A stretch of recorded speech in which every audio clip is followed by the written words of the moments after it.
Hello বন্ধুরা, আশা করছি সবাই ভালো আছেন।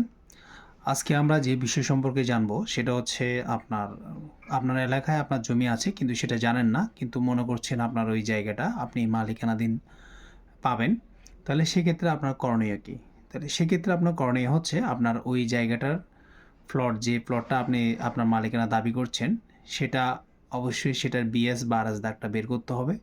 আরএস বা বিএস দাগটা যদি আপনি বের করতে পারেন তাহলে সেই দাগটা থেকে আপনার আরাস দাগ পাইলে আরাস দাগ থেকে বিএস, পিএস এবং সিএস এগুলা বের করে খতিয়ানগুলা দেখলেই যখন আপনি মালিকানা দেখবেন তখন বুঝতে পারবেন যে এই জায়গাটা কি আসলে আপনার বা আপনার দাদার বা বাবার কিনা।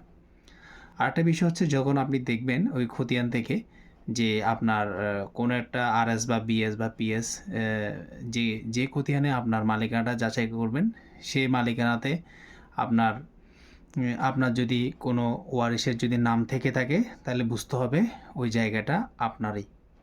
আচ্ছা, আপনি যখন এটা শনাক্ত করবেন যে এই জায়গাটা আপনার, তাহলে সেক্ষেত্রে আপনাকে অবশ্যই দলিল বের করতে হবে।